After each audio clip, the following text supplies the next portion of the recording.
Hello, everybody, and thanks for joining today's OpenONU Go call. As usual, the call is public and recorded and will be shared on YouTube, so please be mindful of the comments you make and the information you share. Today, there's many topics, but I would like to start with one from Girish. He put together a document on with a proposal on how to serialize the processing of the flows and make it more parallel on a per queue basis so that it does help us in avoiding locks and lock issues that we have seen in the past. So Girish, do you want to take it over? Sure. Let me quickly review this document. Let me share the screen.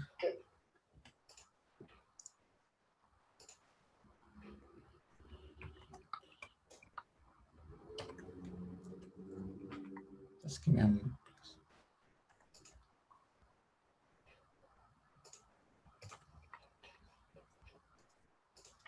Okay. Do you see the document that I'm sharing? Yeah. Okay. Cool.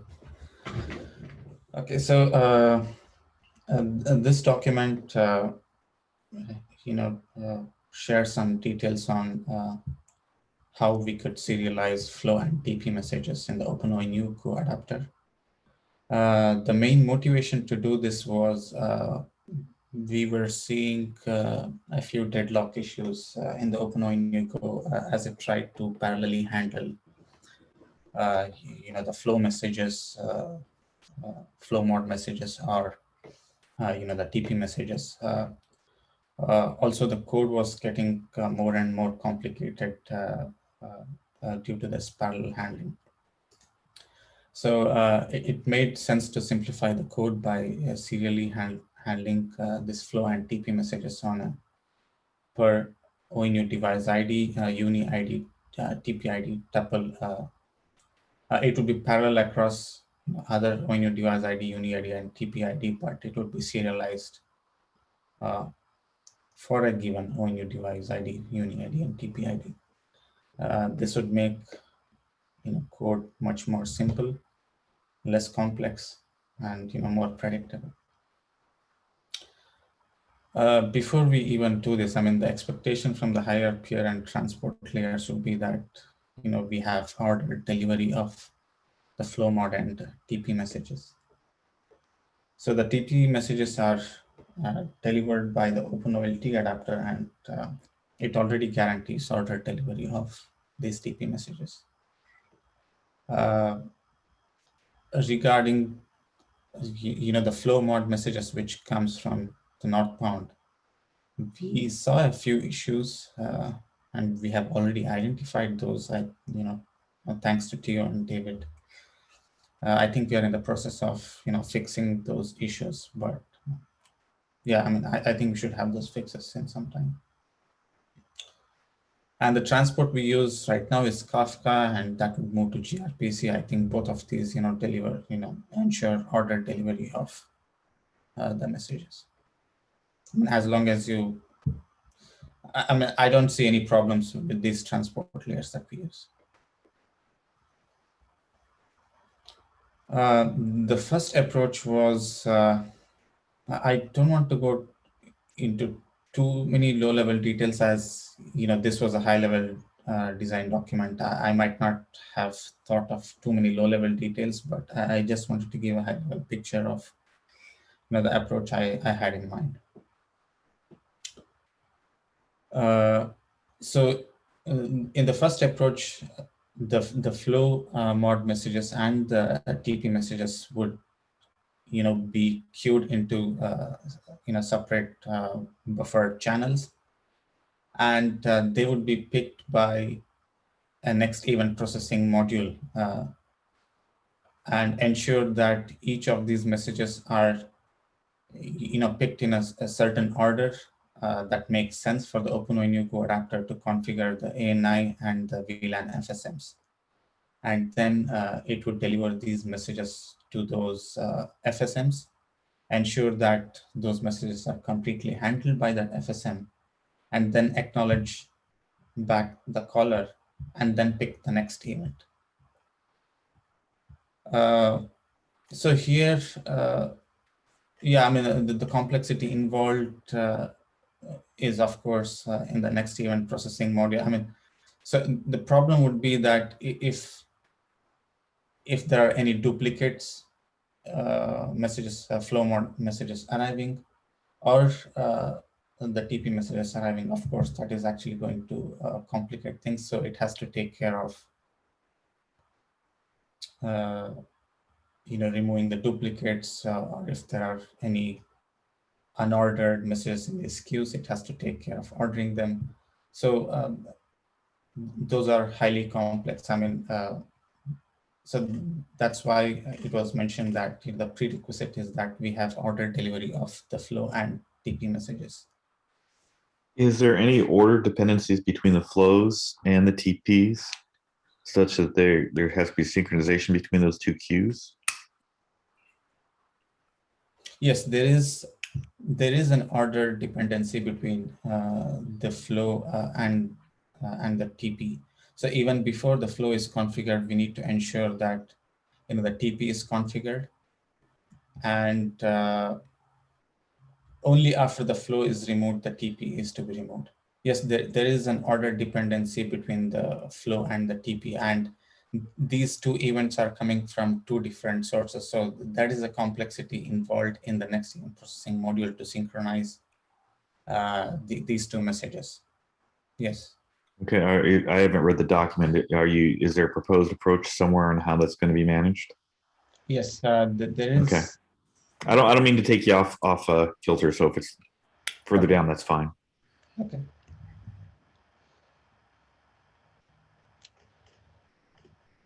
Okay, now there is a second approach. No, there was a complexity involved here because the two events are being bombarding at the OpenONU adapter from independent sources. So the synchronization here is actually complex, since we have no control on both these events coming from independent sources.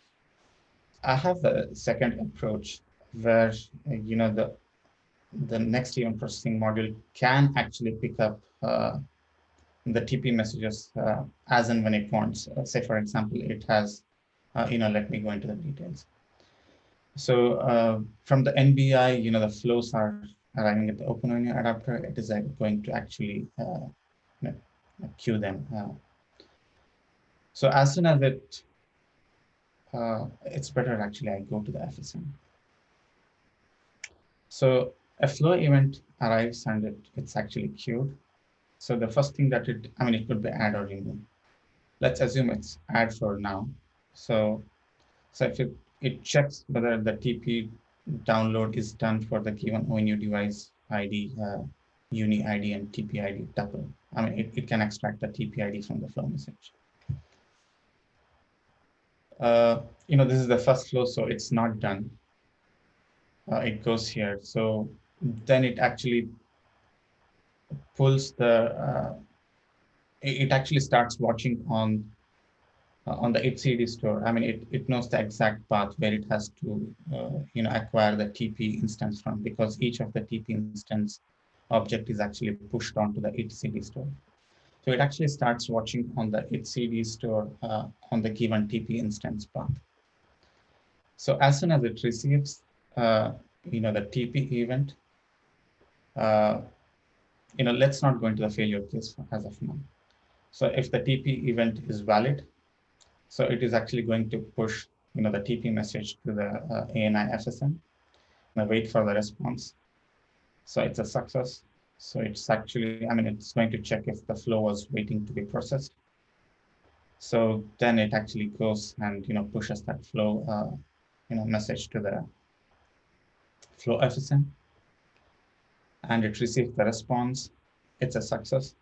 So it updates the reference count for the given upon ONU UNI TP ID, and then it's actually going back to the idle. Now, let's say it receives the flow remove.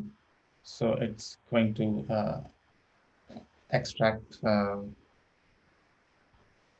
So it's going to do all the internal processing there. So it's actually going to check if the TP download is already done for this PON ONU uni TP tuple. If it's already done, it's going to push that flow message to the flow FSM. Now this was a flow remove, so it's actually going to remove the flow and it's going to update the reference count. So then now the reference count is going to be 0 for the PON ONU unique TP. So now it has to remove the TP from the ONU, remove the tech profile from the ONU. So it's actually, it has to wait, it has to watch on the etcd store, waiting for that TP instance to be removed. The OpenOLT adapter is actually going to remove the TP instance as soon as all the flows have been removed for that device. So as soon as it sees that the TP instance is removed, it's actually going to pass that message to the ANA FSM to remove the TP instance, TP configuration from the ONU. It's a success. No flow is waiting, so it goes back to the idle. So this is how it's handled. Of course, there are some, I haven't, thought much about how to handle failures in, handling the flow or, the ANI FSM configuration, but I think that would be the same as what we do right now. Maybe there could be some improvements. I haven't given much thought about it as of today, but at least we know how we handle as of today, and we could use similar or a better approach. Given you're doing reference counting, how does this handle for an adapter restart, get the reference count back to what it should be based on usage? Okay. Yeah, so my proposal there is to, we already have ONU persisted information that could use 2 additional, it's not a big data. The flow reference count is, an integer, and a TP download done is a Boolean flag. So we'll need 2 additional information for the given PON ONU TP so that this could be used, during reconciliation. But in the case of a double failure or a hardware failure and adapter failure, wouldn't any persistence be invalid at that point? Good like question. if the device rebooted?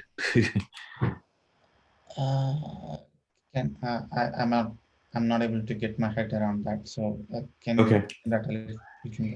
So let's say, if you persist the reference count, that means the software entity essentially can restart, and it restarts in its normal state. There is a failure case, a double failure case, so it's terribly frequency where the software fails relatively about the same time as the hardware. And so now the hardware reboots and comes up in some unknown initial state at the same time the hardware fails. Well, your persistence reference count may be, you need to reconcile. I see a reconciliation. So as soon as the hardware restarts and the software restarts, we would immediately detect that there is an MDS MIB data sync counter that is mismatched between the OpenONU adapter and the hardware device.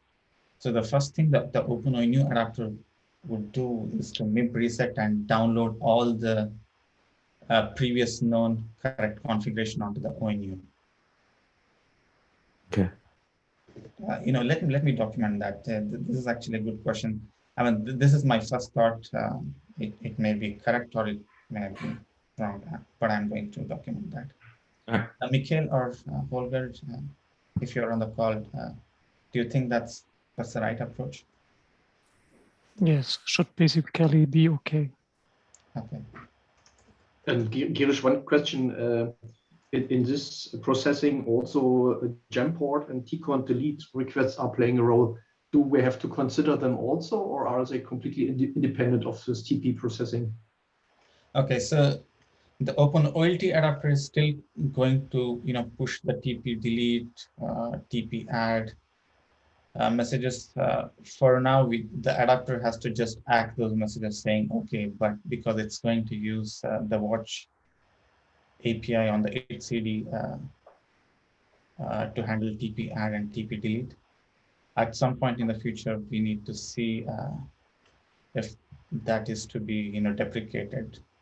The OpenOLT adapter sending these messages to on the inter-adapter bus. We need to check if that approach needs to be deprecated. But for now, the adapter can just add OK to these messages. That means gemport and tcon delete will be kept as it is at the moment, right? These messages. Yes, it will be kept the same.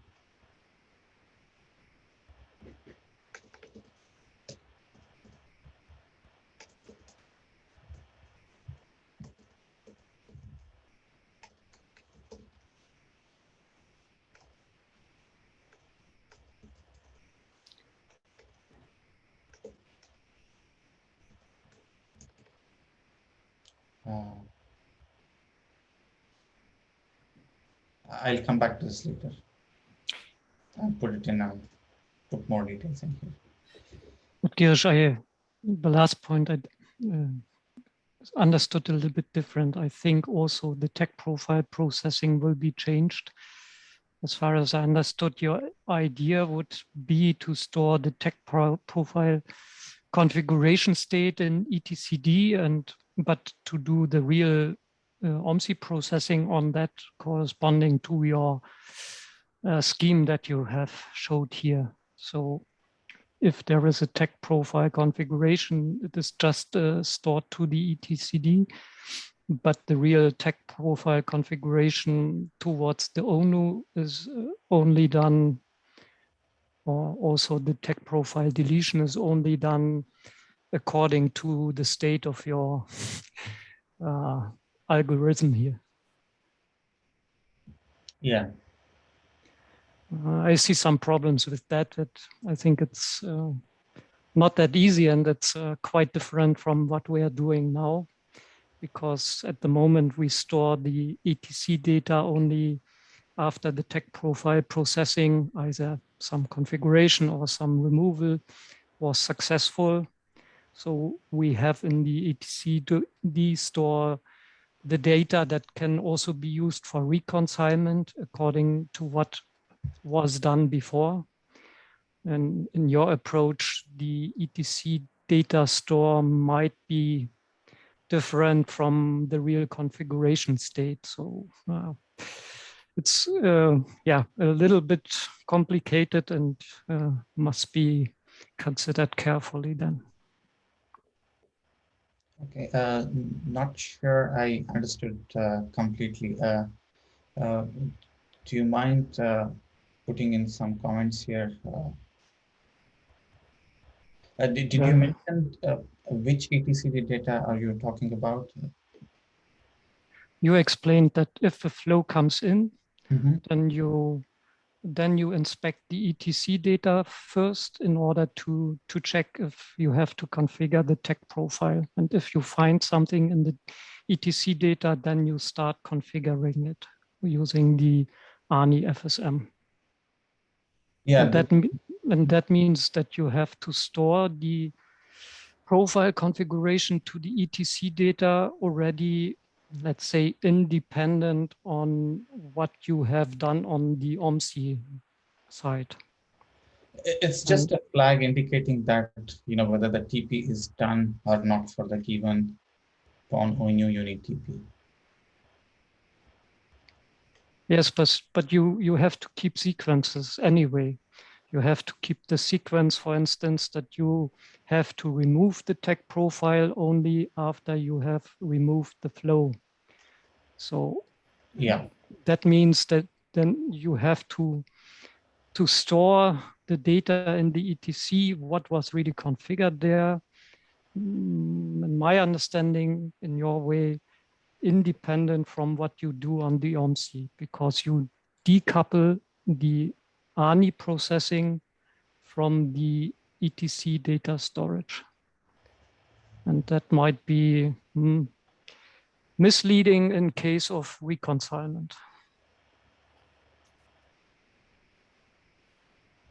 Okay. I did not understand completely, but yeah, I mean, Yeah, there but must be some problems we that do I not. might- Yeah, we do not need to discuss that out to the ground. I think it will come up if someone should try to work with that. Okay. But isn't it the OLT which stores the TP in the etcd, and then the ONU adapter is looking into Yeah. the etcd and takes this TP data, and then it configures the OMC, necessary OMC messages, right? Yes, so it's just watching on the TP instance path if someone is updating or removing the TP instance. The TP instance is not managed by the OpenONU adapter. The owner of that data is the OpenOLT adapter. So it's just watching for changes on the TP instance path, and it just reacts on that. And you will delete or will skip the add and delete TP messages, right? And so the ONU adapter has to look by its own if there is any change in the TPs configured by the OLT, right? Yes, so the etcd it has a watch API where you can watch for changes on a certain key path. So the OpenONU adapter will just react on that, on changes to that on that path. So in each case, even if there is add, it gets what was added. If something gets deleted, it gets what was deleted by watching on that API.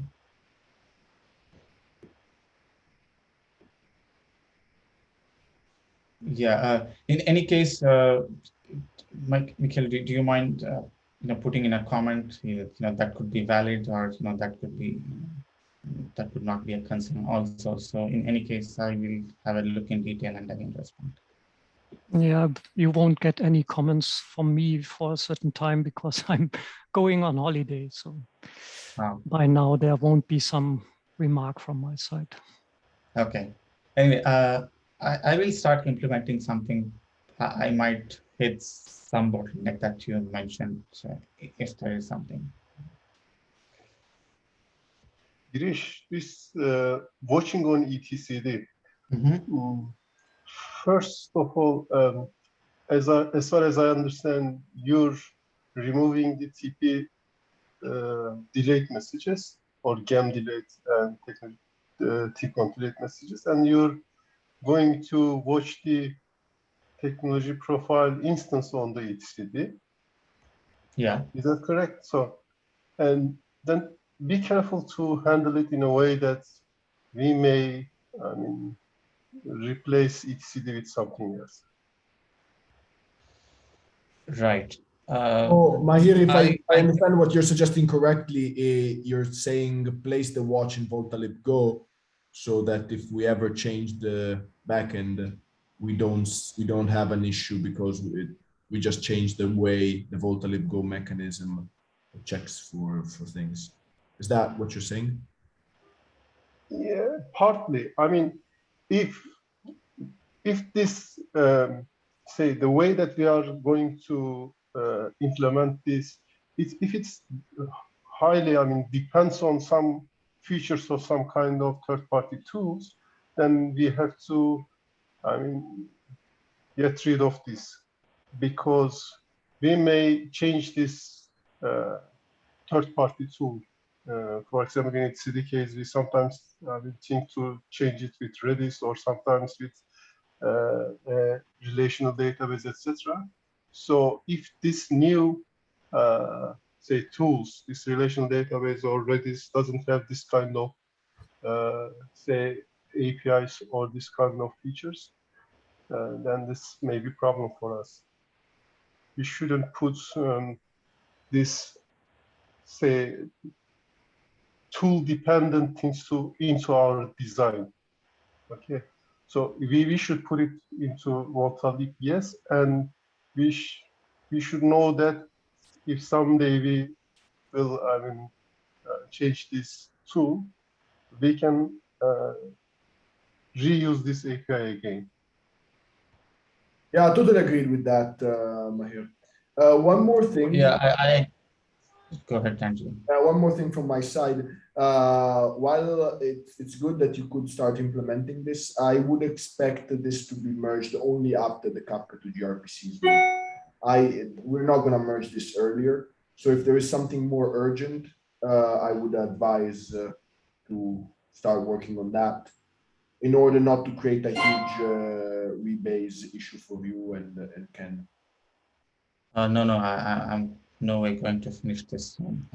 It's going to take a couple of weeks at least. Also, this functional logging patch should be merged first before you start. Agreed to that, Holger. That patch is only waiting for Ken. There is nothing holding that back except the changes that the Ken is making to gRPC as well. By the way, I pulled Holger's patch for functional logging. I mean, he reorganized the code a bit. So I pulled his patch and I started working on that. Ah, nice. That was okay. To answer Mahir's question, I want to go back to that because that's a very valid point. I actually thought about that, changing the DB to Redis or some RDBMS that may not provide the Watch API directly. But then I thought that we could still implement Watch. I mean, we could write a wrapper that actually implements a Watch API for this DB, for these DBs that don't directly provide. I mean, it may not be the optimal approach, but still we could have wrappers around this DB that provides the Watch API functionality. By the way, Girish, what's the motivation to removing the messages and waiting the watch for watch event? Why do you use this or remove this delete gem and delete tcont messages? Why don't you use it? Yeah, so regarding that, I mean, unless someone convinces me otherwise, I found that it's too complicated when you had a lot of complexity in OpenONU Go adapter was the messages arriving from two independent sources and trying to synchronize them, trying to order them somehow in the OpenONU Go adapter. So if OpenONU adapter had some control on at least one of the input message sources, the code would become much simpler. So that was the motivation for design. Yeah, but you still have two different indications from two sources, I think. First, a flow message from RW core, and second, now instead of getting message from OLT adapter, you're getting a watch indication from the database. Yeah. I mean, again, two different and async processing. You only change the second source to something else. That's all. Yeah, I would agree to Mahir, and I would also see some problem here because you are only looking at the state of the tech profile information when you have some flow activity. But I'm not sure if you can be sure if you find the correct tech profile indication. So at that point, it still might be some tech profile which is attached to some other flow that is under configuration at that moment. Yeah, so, and also, I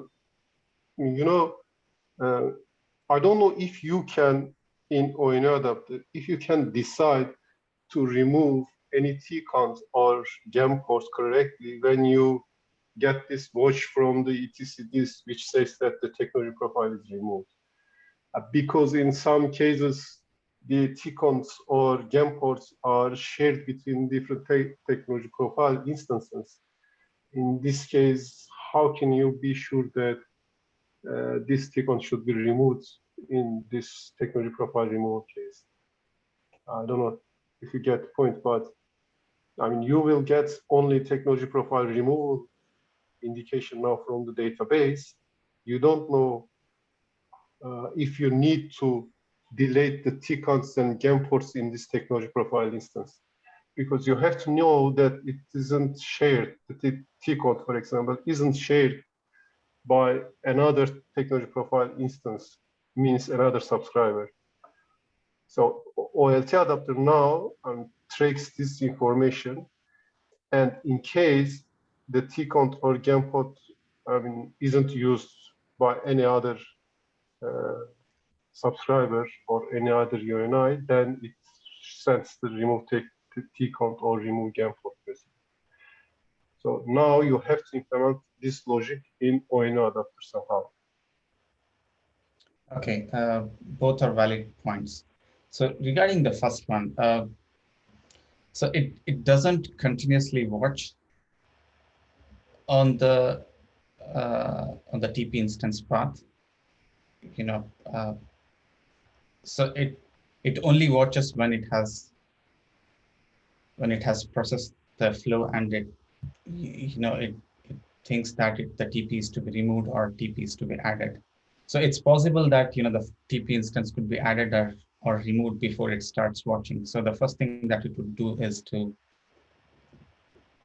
try to pull the data from the TP instance path. It's a bit convoluted, but that could work. And regarding the second point Mahir, that you mentioned, that's actually a valid point. I didn't really think of that. Just watching for TP instance to be removed could actually be a problem in case of shared T-count across unis. Didn't really think of that. That could be a problem, and that will be a problem unless we have some logic to take care of that. Let me think about that.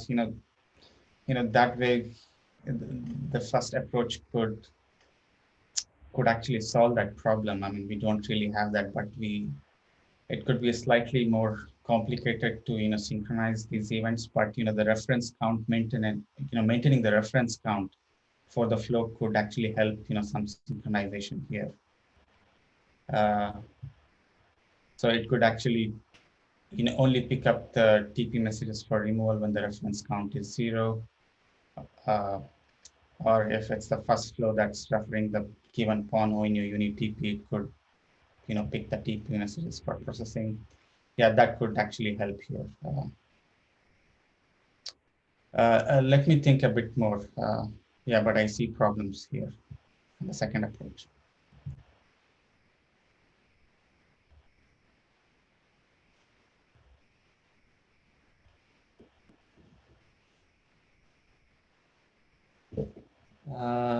Yeah, I mean, that's all I had to actually share. It was a very good discussion indeed. I put some, some sections here on how it could handle some, out of order and unexpected events.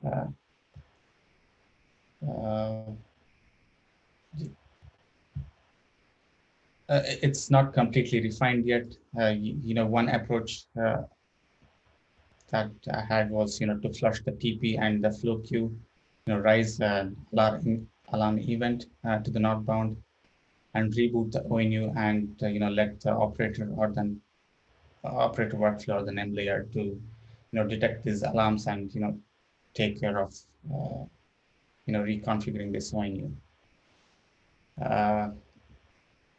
Yeah, I mean, not sure what you guys think about this approach, but this is what I had in mind.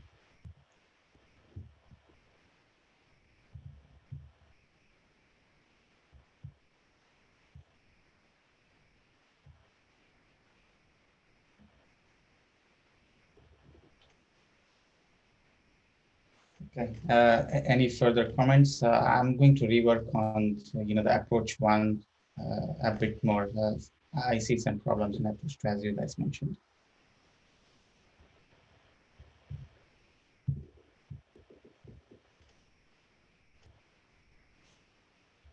Any further comments?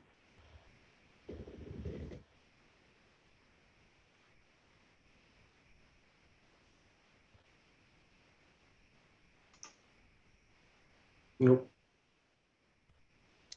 Okay. Okay, thanks, Girish. Let me take back screen presentation. So I expect this to be reworked for the next meeting, so we can then proceed in the discussion. Sounds good. Okay, thanks. The other element I wanted to discuss a little bit today while Michael was still on the call is the change that was put in while I was away. And that changes a little bit how we deal with the image information, download information of the image and things like that. So right now, as it stands in master, there is a behavior where every call that happens, the download information of the image goes back to download started effectively. This to me is not really the right behavior because the download has happened, especially during activation and commit of the image. You're certain that the image that the image was downloaded. There was some more information in Volt 4304. This was mainly done to show progress of that call, but to me, this is not the right way to do it. Fortunately, this is not present in 2.8, and I would actually go ahead and revert this from 2.9. This is not terribly important as of the moment, meaning we can wait until Michael comes back from his time off to do this. But what I would do is that only the specific image, only the specific state for the specific call is the one that changes. Meaning, for example, the download is happening. It goes from downloading to download started to download succeeded and things like that. The activation, it goes from activating to, it goes from unknown to activating to active. And the commit goes from committing, from unknown, committing, committed. And I know this was done to show some progress, but I really don't think the download is the right way to do it. So plain and simple, I might merge the elements from the testing changes that Torsten put in just to make the test happy. But then we need to revert this behavior entirely for 2.9 and change it. I would like to hear some comments on this.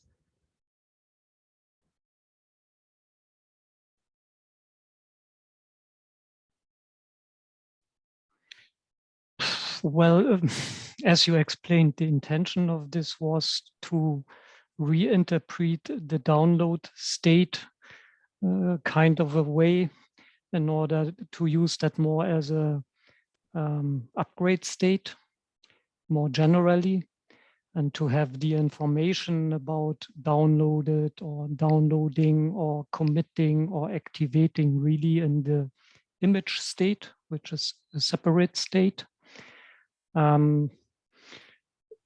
If we should revert that all, then in my point of view, we are in front of the problem that I found a little bit disturbing myself in the beginning. And this is that you can't really be sure if there's still something happening after the upgrade calls or not. So might be you find the state activating, but download succeeded, but image state activating, and you never know when this is finished or if this is finishing or if there's still some activity ongoing in the ONU adapter for this or something like that. Well, that to me is fairly straightforward to fix. We have a timeout, and that timeout, if it fails, if we reach that timeout, we put it to activation failed, commitment failed, or download failed. Yeah, in theory, that is correct, but in practice, not really, because the code might stuck somewhere else, and you are not even able to generate any such information anymore. So you really don't have any timeout and state change. We should always be able to bail out of an operation. I'm not getting why we're not being capable of that. Yeah.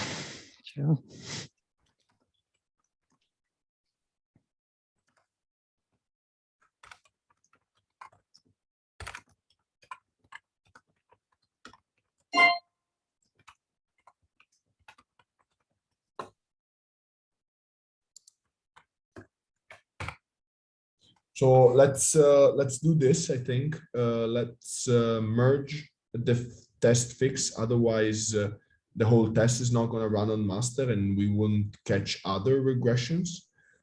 But whenever you're back, Michael, we can discuss. We can discuss having this timeout operation and actually using the different states for proper handling of the elements. Yeah, that's okay for me. And just one remark, additional remark to that. Today I provided another patch for the upgrade handling, which is basically independent of that stuff and should be kind of merged. It can be merged in the master line now because the code is still used as explained for the moment. It cannot be merged that simply in release 2.8 because it's already basing on the other changes that you do not want to have in release 2.8. So either someone has to pick the changes from this review and insert them into the release 2.8 code, or yeah, we also have to wait for that until we have the final solution for that, maybe when I return. The risk is that the only risk I see is that when the download of the image is failing, that we could have this crash, right? That is your fear for 2.8, or? Yes, there were some further details that were not working correctly internally, but the effect of these are not that important and not that visible in the handling.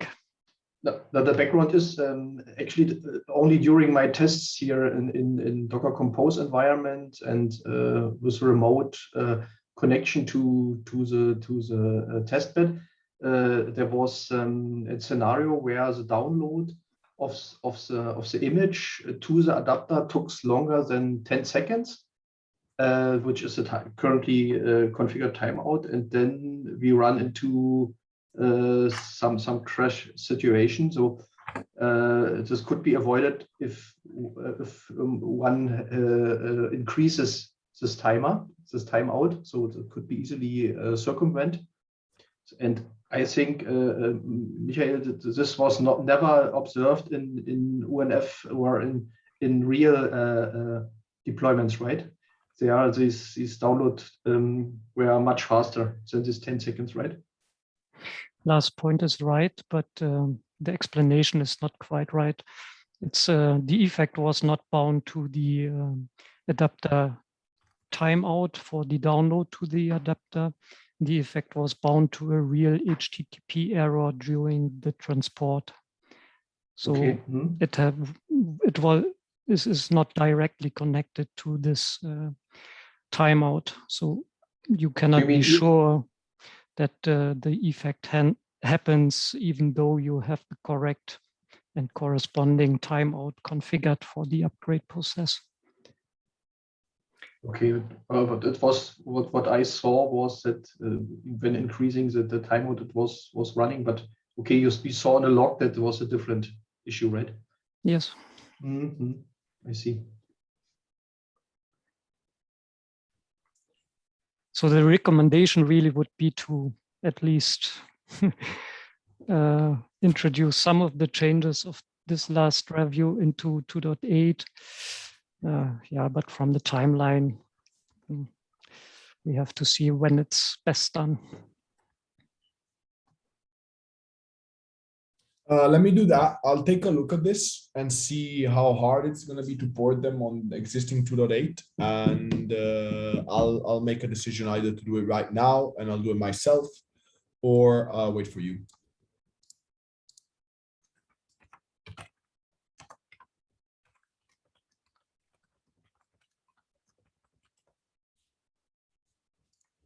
Okay, out of these other elements, is this one fixed?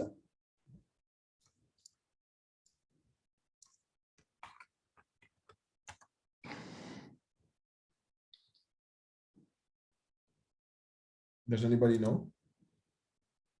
I don't even know what it is, to be honest with everybody.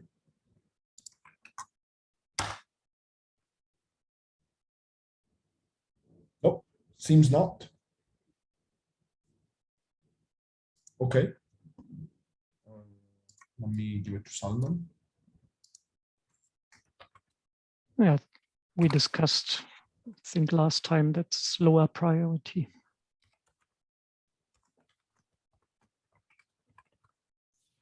Okay.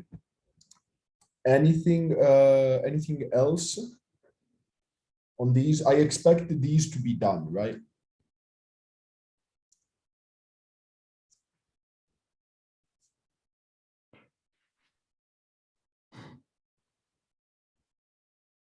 Okay. Yeah, I'll I guess, yes.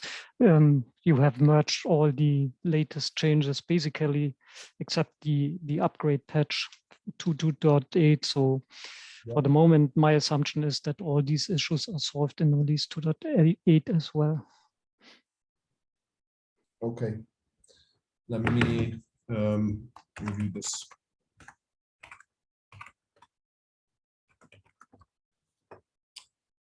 Okay. Okay. Anything else on the PM counters? Perhaps some remarks still on the software upgrade, because you mentioned that in the Slack discussion as well. There's still the outstanding test from the SERCOM ONT in the master branch. With all the changes that were done. So you might consider to skip this test now because you want to change the scheme after a while again. Or you could, of course, try to get that tested with the SERCOM ONT as well, to have a feeling how the general behavior is. I mean, most of the changes done that in that patch that is not merged to release 2.8 would be introduced also to 2.8, I mean, I guess, except perhaps the handling of the download state. But the other changes are also necessary. So it might already make sense to test that already with the master software, also for the SERCOM ONU. Okay. You already asked Salman, but there was no state update so far. Okay. Yeah, I will take a look at that.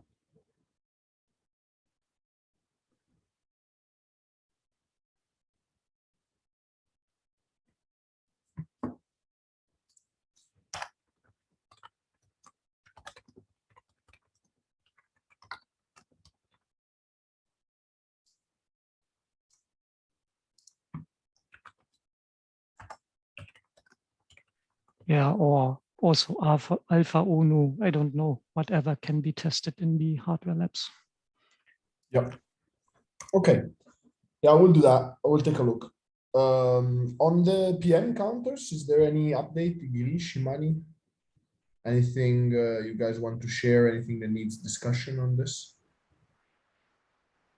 Yeah, I requested Himani if she could work on some of these items. I see she assigned herself one of these items. Yeah, I the think she patch has started. for 4272, I think, is up. I gave it a +1 for general code, but -1 because it changes the protos, and I don't want that to happen before the Kafka to gRPC is run, because otherwise we encounter very many big issues. So that's the state of force 272. Let me have a look. I mean, each of these items are very small. Yep. So I think we should be able to complete this within 2.9. Andrea, can you give an outlook when the gRPC patch of Kenaido can be merged? What is the status of this? Most likely, so Ken is back from vacation. It's vacation time for everybody. Ken's back from vacation next week, so Monday next week. I know David is working on it, and there's good progress from him. The tests look good. So if everything goes right, in about a week's time, a week and a half, we could probably have it in, maybe 2.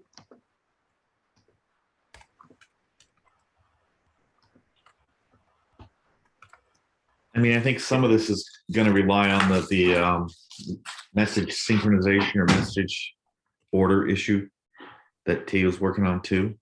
Yes. So, I mean, the basic gRPC stuff is working, but I think it's uncovered some other issues that we had been hidden by Kafka, and those have to be worked through. Indeed. Indeed. Andrea, you know this big functional logging patch. Would it be an opportunity that this is merged and I can merge the gRPC patch into it or on top of it? No, I would advise against, Holger. I'm sorry to have that you were caught in this, but it's really a huge effort for Ken to rebase it, and also for you, because really changes a lot of files and things like that. While doing it in the reverse order, it's a no-brainer. So it takes no time. So even though your patch is held up, I would still keep it this way. I know it's something that you worked on, and it's very good work, and we'll get it in. It's just that it's going to wait a little bit. And given that it's not like a functionality thing that is so key to the success of the project at this point in time, I don't see any problem waiting like a couple of weeks for this.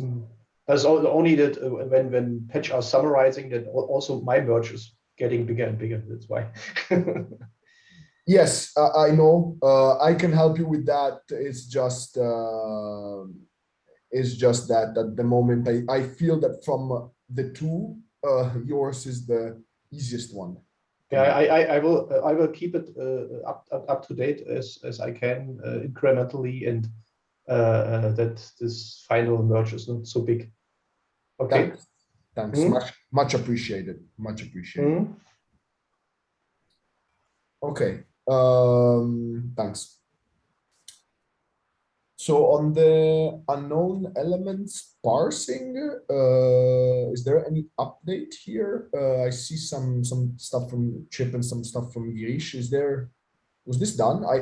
We merged a patch on both 2.8 and master, but that was the fix for another issue. So what's the state of this one? Well, Mikhail, I think you cherry picked some of the fixes back to 2.8 already, right? I mean, this one is done. The OMSI lib version that was delivered by Chip is included now in the master software as well as in the release 2.8 software. But I think this point here is something different. This is something that Chip's wants. We agreed that Chip should work on that in the future. So this is for more compatibility to future releases of the OMSI specification when they define further bits in the parameter masks. And Chip wanted to create a Jira story for that. I'm not sure if he has done that so far, but I guess he has it on his list, what is open. Yeah.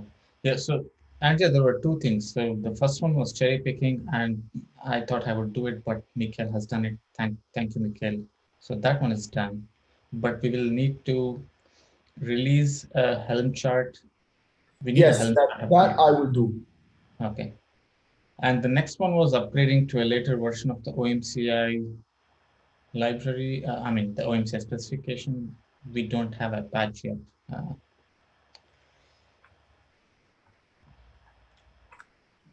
And also the relaxed decoding. I don't think we have both. We don't have patches for both of them yet. Okay. Yeah, that is, of course, a little bit more to do, and some considerations have to be done for that. It's not that easy as the last patch.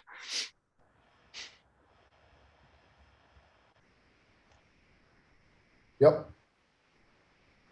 Okay. Yep. I think we can. I will release the Helm charts and all of that, and we can consider this for the future whenever also Chip maybe is back from, again, I think his vacation. Okay.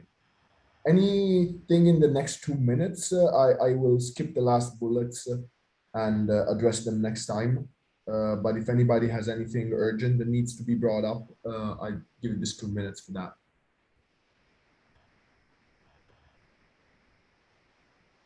Yeah, perhaps for the Atran 624 test with the XGS-PON-ONU that was not working. I think it's still not finally working, but we found out that this ONU is working better with a specific different configuration action on the OMSI concerning the extended VLAN tagging information. And there might be a question back to ONF that it would be possible to change the configuration. I don't know, maybe for this type of ONU or generally, that might come to ONF as a request from Atran. I'm not sure. So just if there's something, then you are already informed that something might happen in this respect. Okay.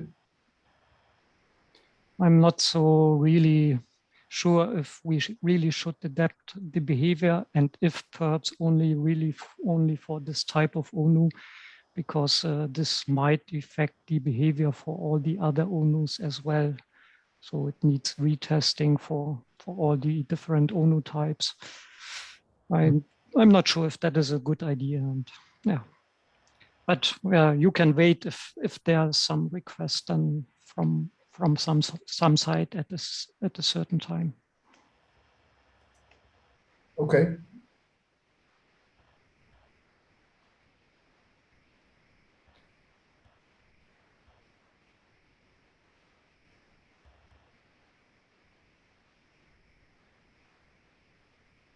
Okay. Anything else that you guys want to bring up?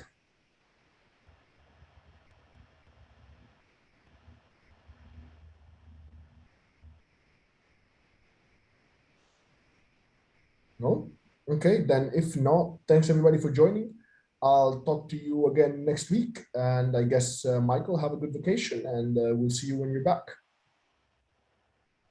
Yeah, thank you. Cheers, everybody. Bye-bye. Bye. Bye-bye.